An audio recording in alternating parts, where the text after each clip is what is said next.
Cricket ప్రపంచంలో భారత్ పాకిస్తాన్ మ్యాచ్కు ఉండే క్రేజు అంతా ఇంత కాదు. ఈ దాయాదుల పోరు కోసం ప్రపంచవ్యాప్తంగా ఉన్న అభిమానులు ఎంతో ఆసక్తిగా టీవీలకు అతుక్కుపోతారు. స్టేడియాలు కిక్కిరిసిపోతాయి. సోషల్ మీడియాలో ఎక్కడ చూసినా ఈ మ్యాచ్ గురించే చర్చ జరుగుతుంది. అయితే ఈ మ్యాచ్ల ద్వారా అంతర్జాతీయ క్రికెట్ మండలికి కూడా భారీ స్థాయిలో ఆదాయం వస్తోంది. ఈ క్రేజ్ను మరింతగా వాడుకుని లాభాలు పెంచుకునేందుకు ఐసీసీ కీలక నిర్ణయాలు తీసుకున్నట్లు తెలుస్తోంది. ఇటీవల జరిగిన ఐసీసీ వార్షిక సర్వసభ్య సమావేశంలో పలు నిబంధనలు మార్చాలని చర్చించారు. భవిష్యత్తులో జరిగే మెగా టోర్నీల్లో భారత్, పాక్ జట్లు ఎక్కువసార్లు తలపడేలా నిబంధనల్లో మార్పులు చేయాలని ఐసీసీ సర్వసభ్య సమావేశంలో చర్చించినట్లు తెలుస్తోంది.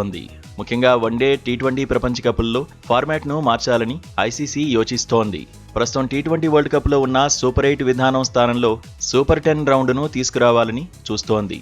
దీనివల్ల రెండో రౌండ్లోనూ భారత్, పాకిస్తాన్ ఒకే గ్రూపులో ఉండి ఆడే అవకాశం ఉంటుంది. అలాగే 2027లో దక్షిణాఫ్రికాలో జరగబోయే వన్డే ప్రపంచ కప్లోనూ కీలక మార్పులు చేయనున్నారు. ఆడే జట్ల సంఖ్యను 14 నుంచి 12కు తగ్గించి కొత్తగా సూపర్ 7 రౌండ్ను ప్రవేశపెట్టాలని ఆలోచిస్తున్నారు. ఈ ఫార్మాట్ వస్తే నాకౌట్ దశకు ముందే దాయాదుల మధ్య కనీసం 2 సార్లు మ్యాచ్ జరిగే అవకాశం ఉంటుంది. వైట్ బాల్ క్రికెట్తో పాటు టెస్ట్ క్రికెట్ కూడా మరింత ఆదరణ పెంచేందుకు వరల్డ్ టెస్ట్ ఛాంపియన్షిప్లోనూ కొత్త రూల్స్ తీసుకురానున్నారు. ప్రస్తుతం పాయింట్ల పట్టికలో తొలి 2 స్థానాల్లో నిలిచిన జట్లు నేరుగా ఫైనల్ ఆడుతున్నాయి. దీనివల్ల మిగతా జట్లకు అవకాశాలు తగ్గిపోతున్నాయి. అందుకే ఇకపై WTCలో ఫైనల్కు ముందు సెమీఫైనల్స్ కూడా ప్రవేశపెట్టాలా వద్దా అనే విషయంపై ఐసీసీ సమావేశంలో విస్తృతంగా చర్చించారు. సెమీఫైనల్స్ పెడితే టాప్ 4లో ఉన్న జట్లకు కూడా కప్పు గెలిచే అవకాశం దక్కుతుంది. మరోవైపు తదుపరి వరల్డ్ టెస్ట్ ఛాంపియన్షిప్ను మరింత విస్తరించాలని ఐసీసీ ప్లాన్ చేస్తోంది.